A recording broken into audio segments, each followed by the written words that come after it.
this is how the other half lives, huh? I like it. I was referring to the other half, not the future better half. If you call me the better half when we're married, I'll leave you. I'm capable of even lower forms of inspiration. I might refer to you as the wife. Nice.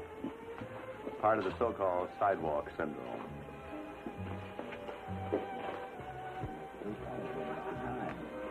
Is that Kramer Cleveland over there? I would know. It is Kramer. Oh, swell. Stunning-looking blonde with him. What you say? If I say yes, you'll say I'm a cad. If I say no, you'll think I'm being disagreeable. Oh, she is stunning. Oh.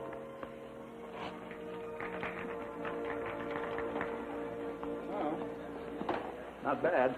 Hmm? The blonde. Not bad. Oh.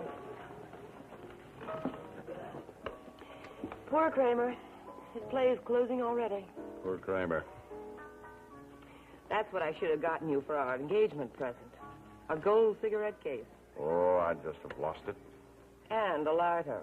I'd have lost that, too. Incorrigible? Yes, you are. You are just a tiny bit miffed because I tried to agree that Kramer Washington's doll was a doll, are you? Kramer Cleveland. Oh, well, I was close. I do get annoyed at your indifference at the things that mean something to some people. I'm not indifferent. I'm just bored. I've seen it all before in the newsreels. Dan, did it ever occur to you that in your own way you're a snob? Me? Subway Society? Yours is the snobbery of a self-made man, a plugger who came up the hard way. Walking the police beat, becoming chief of detectives, and then studying law to become district attorney. This is real bad? It's wonderful, Dan, and I'm very proud of you. You can be tried. Well, wait till we've been married 3 or 4 years. All those little differences will be ironed out. Marriage, like war, is the mighty leveler. I wonder, will marriage level us? Or will one of us level the other? I wonder which of us will be the stronger. Well, obviously, the one who gets up the earliest and takes possession of the bathroom. I'm serious, Daniel. Supposing it ever became a contest of will and character between us, who'd win? The man who got there by sheer force of will and ambition? Or the uptown girl who got there because her parents were there in the first place?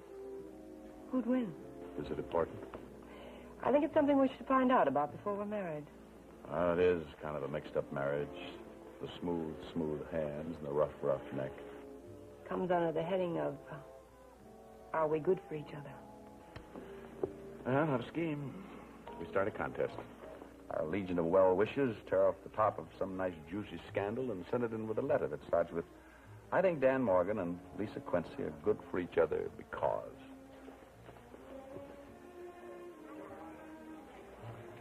I'm not going to be interrogated about the stunning brunette with Haskell Beecher, am I? I didn't see him come in. I did.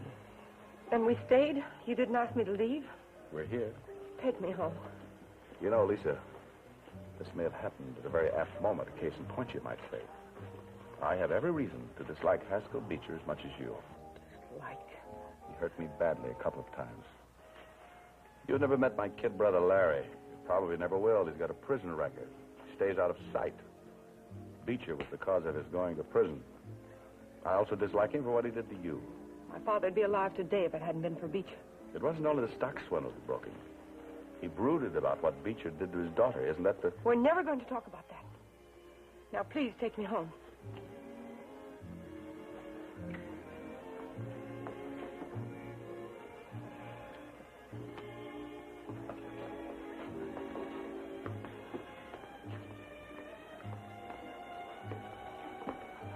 Lisa, my dear, how nice. Dan, how are you? Good enough. Are you drink? No, I've got a girl waiting.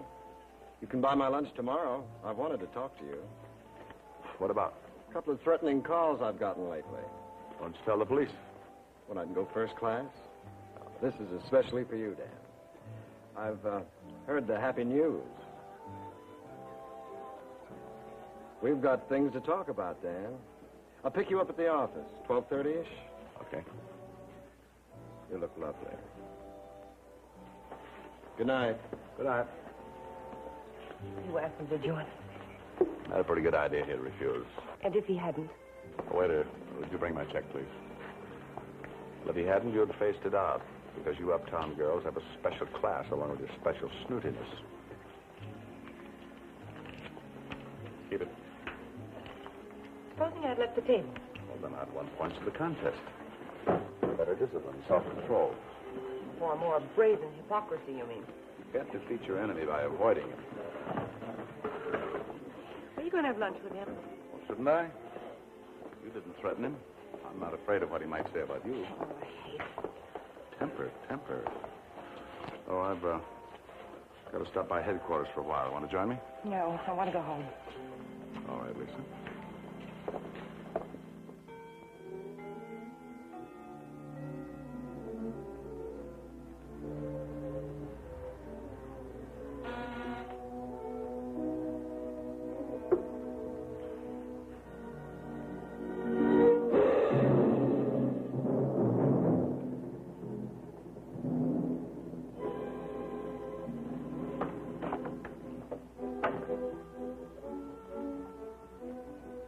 Don't be stupid.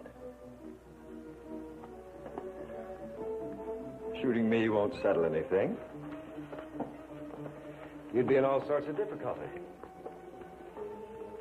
Why don't you put away that stylish little weapon and let's sit down and talk the whole thing over sensibly?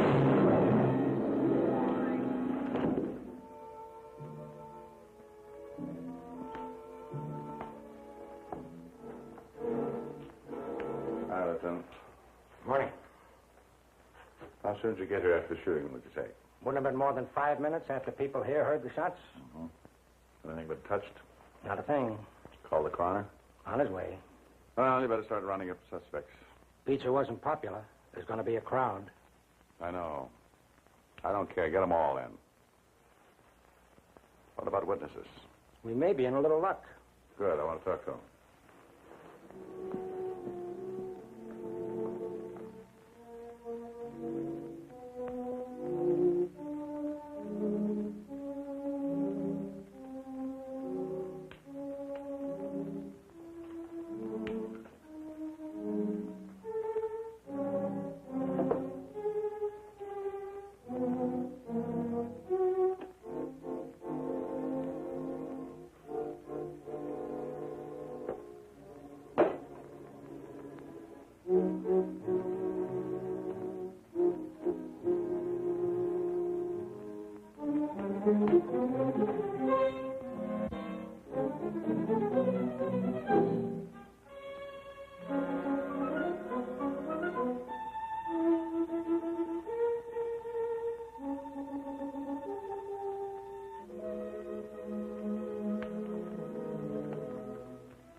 Who is it? Dan. Why, Dan, come in. Sorry I got you out of bed. Oh, you didn't. I was reading. What are you reading? No, thanks. Oh, just an article, magazine. Can I have a drink? Of course. A mutual acquaintance of ours lost his health tonight. Haskell Beecher is dead. Shot twice. I'm not surprised. Well, Somebody was bound to do it sometime. somebody surely did it a couple of hours ago. Well, I can't say I'm sorry. I'm not. I can only say that I'm sorry that... Well, I'm rather glad. Why are you here, Dan? What did you really do after I left you? Did you go out anywhere? Is this your way of saying that I killed Haskell Beecher? Well, I didn't. That's a pretty big chip you're carrying on your shoulder. And that's a large insinuation you're making. Oh, Lisa, I need your help.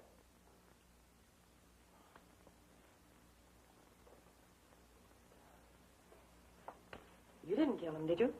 I almost wish I had. How odd. Why? Oh, did I drop that in your car? No, you didn't drop it in the car. You left it in Haskell Beecher's apartment. You were there tonight, weren't you? You're not going to tell me you weren't there. Do you want a confession? Is there one?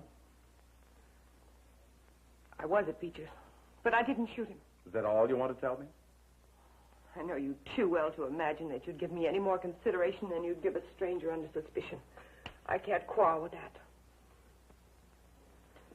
But I can't say any more until I've had legal advice. I've already shown you more consideration than I would a stranger. I've got your glove. I'm concealing evidence, and I won't conceal it long.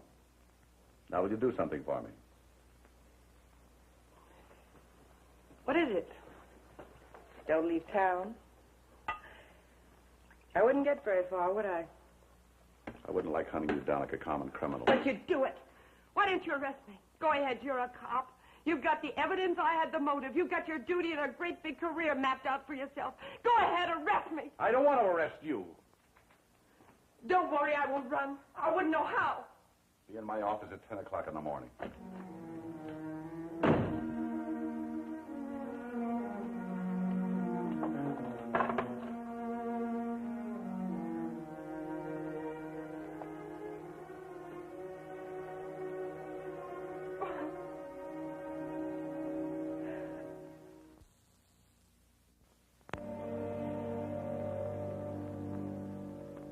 Coroner's report and a statement of witnesses at the scene of the crime. You know all about that? Yep. Fingerprints? No, the killer apparently wore gloves. Yeah. And this report came from ballistics 10 minutes ago.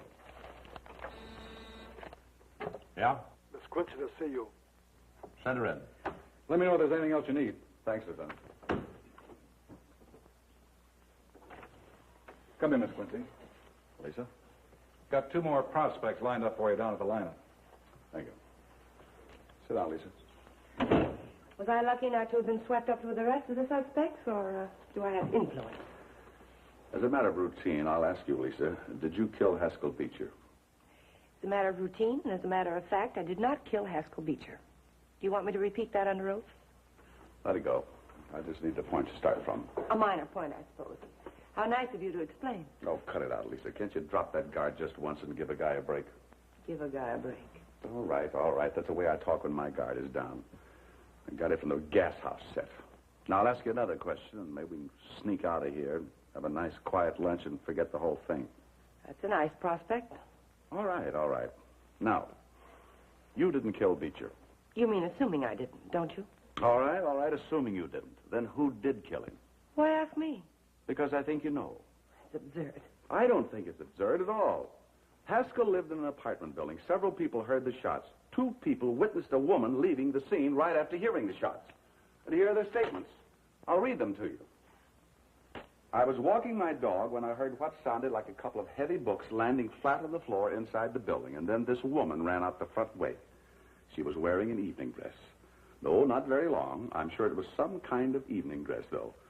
I didn't think anything about it until I heard the police sirens, and I came back around the block, etc., etc. Here's another. I was coming up in the elevator. It must have been a little after 1 in the morning. Well, there were these shots.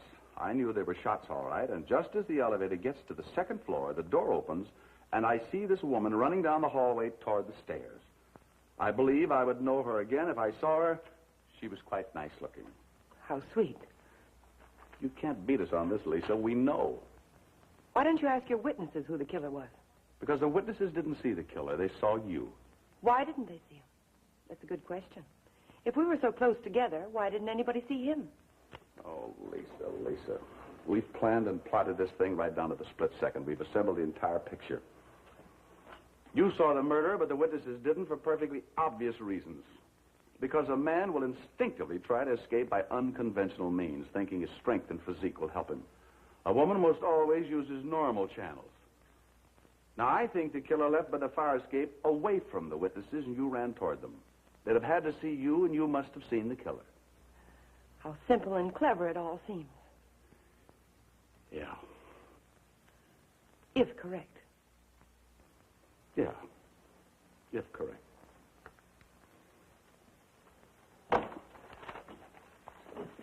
Dan, don't you think it's correct? All this intricate. Theory? It's clever and ingenious, but you don't believe it.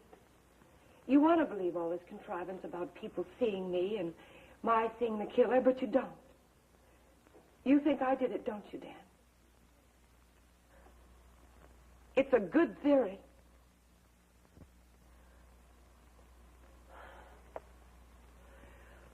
All right.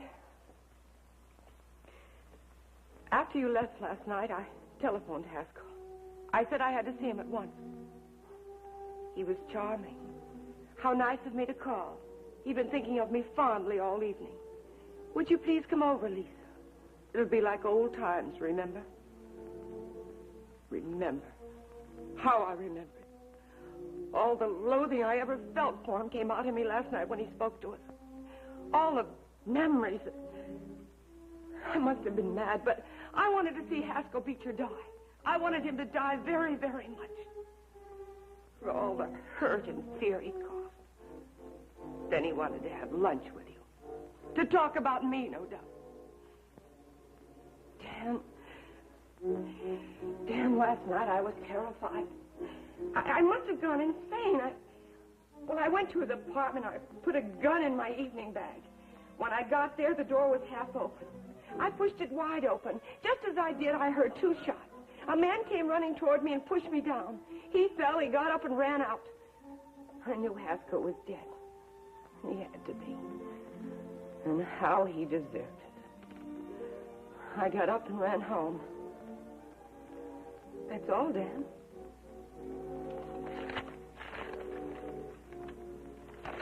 Yes, Mr. Beecher got a late telephone call, went through my board. Let's see. Must be it was around 1:45. It was a lady. Switchboard out there at Beecher's apartment. Look, Dan, it's never been fired. And I mean never. 25 automatic. Beecher was shot with a .38.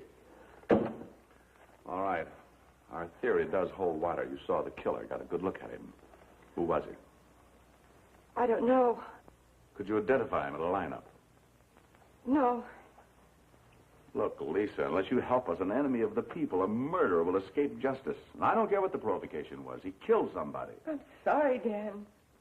Lisa, it isn't easy to send a man to his death, even a murderer. I hate it, but it's the job, and I'm trying to do it to the best of my conscience and my ability. Of course. Honest Dan Morgan. Without reproach, without fear. He doesn't want to send a man to a chair, but he doesn't mind if I do. How gallant. How charming. Well, this is it. The contest. The Uptown Yankees versus the Gas House Boys. Remember our little discussion last night about the championship for you or me? Or in the nice eye of nature, which breed is the best? Oh, Dan, if you care anything about me at all, stop tormenting me like this. Tormenting you? It'll ruin everything between us. You won't face the lineup. All right, Lisa. Good enough. Your relationship with the law will be on a strictly formal basis from now on. Strictly impersonal. Goodbye, Lisa. Goodbye. Well, what else is there? I'm a cop. I can't go on with you knowing you're shielding a murderer. Dan, in your courts there's a saying. Only they're your courts, too. Forgive me for being stuffy about it. The courts have a saying that the accuser must come to the bar of justice with clean hands. Can't you understand that? Morally speaking, I'm a murderess. I can't condemn a man for a crime that I wanted to commit. Can't you understand that? Or is it all too subtle and theoretical for you? The Gas House gang may have been short on culture, but not on simple human understanding. And a pretty fair moral sense. What you're saying from your side of the tracks is that you owe a killer some cockeyed sort of loyalty because you both shared the same purpose, murder. No, Dan. What else? It's the blood bond of the underworld. It's the street. It's the ethics of children. It's kid code. No, Dan. It's let he who is without sin among us cast the first stone. Or the devil quoting scripture. It's Lisa Quincy, nice girl, saying she won't squeal on a murderer. Saying she won't be a dirty stool pigeon. Don't you see? I can't. I just can't. Which side are you on, Lisa? One more arrest. One more big pinch. One more conviction. One more charge through a man's body. Stop it. Then another rung up the ladder to assistant DA, district attorney. Who knows? Even mayor, governor, or senator.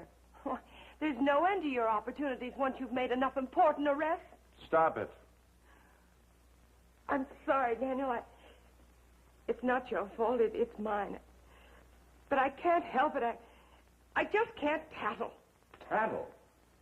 Oh, so that's it. Tattle. Listen, dear, I know how you feel about informing, if that's what you want to call it. None of us like to tell, to tattle. Ever since we could talk and were able to snitch on Sister, that's been the code. We didn't squeal. We didn't snitch. We didn't tattle. And it stays with us. We can't help it. And don't I know it? I face it every day in my job. But we're not kids anymore, Lisa. An adult society finds justice in the testimony of witnesses when a crime has been committed. We're not kids. Mentally, a criminal is a kid. Or sick, but not us. But my hands are dirty.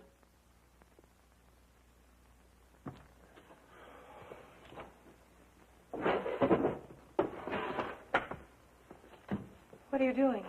Moving. Quitting. Under the circumstances, I can't stay here. Giving up your work? The struggle? Everything? The fiancé of the chief of detectives has vital knowledge concerning a capital crime. The chief of detectives can't make her talk.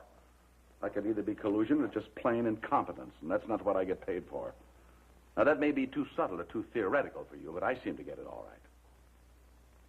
All your life you'll hate me. Ben, when can I see the lineup? This afternoon, 2 o'clock.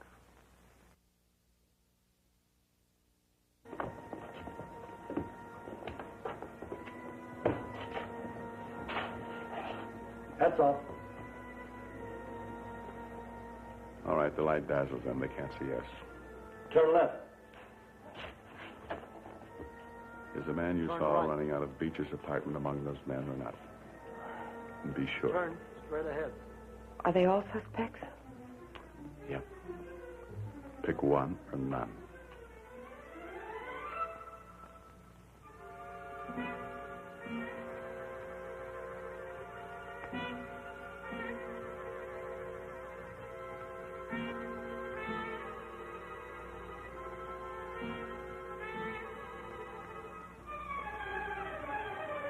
Well?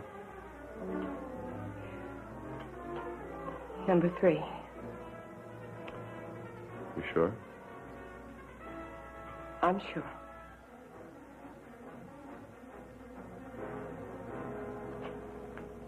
Last, number 3. See if you can get a confession out of it. Bingo.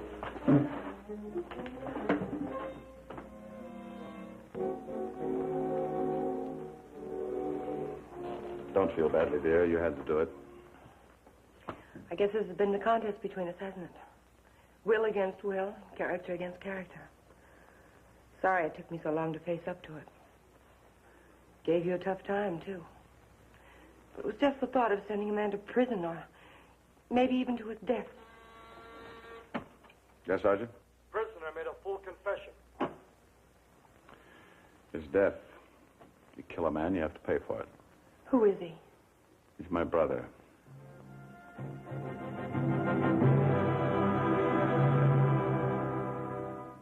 It is kind of a mixed-up marriage. The smooth, smooth hands and the rough, rough neck.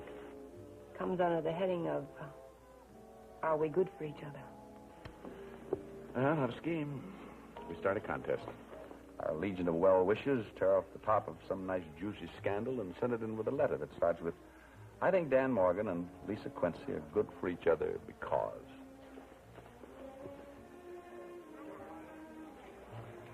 I'm not going to be interrogated about the stunning brunette with Haskell Beecher, am I? I didn't see him come in. I did. And we stayed. You didn't ask me to leave. We're here. Take me home. You know, Lisa, this may have happened at a very apt moment, a case in point, you might say. I have every reason to do. And I'm very proud of you. You can be tried. Well, wait till we've been married 3 or 4 years. All those little differences will be ironed out. Marriage, like war, is the mighty leveler. I wonder, will marriage level us? Or will one of us level the other? I wonder which of us will be the stronger. Well, obviously, the one who gets up the earliest and takes possession of the bathroom. I'm serious, Daniel. Supposing it ever became a contest of will and character between us, who'd win? The man who got there by sheer force of will and ambition? Or the uptown girl who got there because her parents were there in the first place? Who'd win? Is it important? I think it's something we should find out about before we're married. Is that Kramer Cleveland over there? I would know. It is Kramer. Oh, swell. Stunning-looking blonde with him. What you say? If I say yes, you'll say I'm a cad. If I say no, you'll think I'm being disagreeable. Oh, she is stunning. Oh.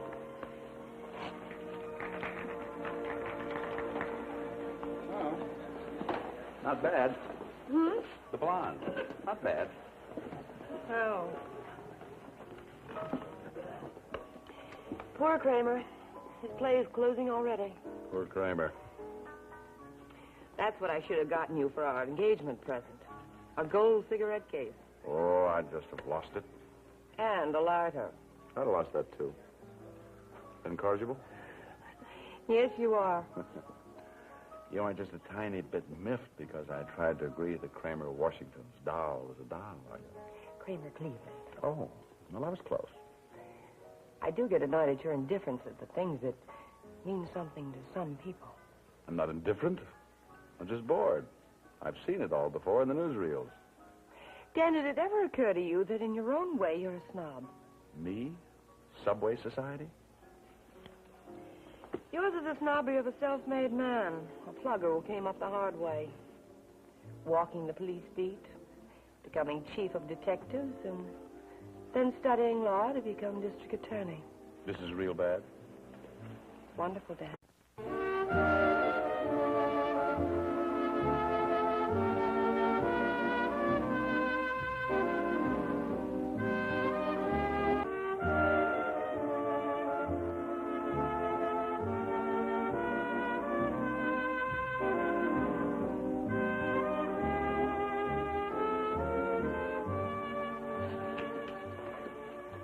So this is how the other half lives, huh?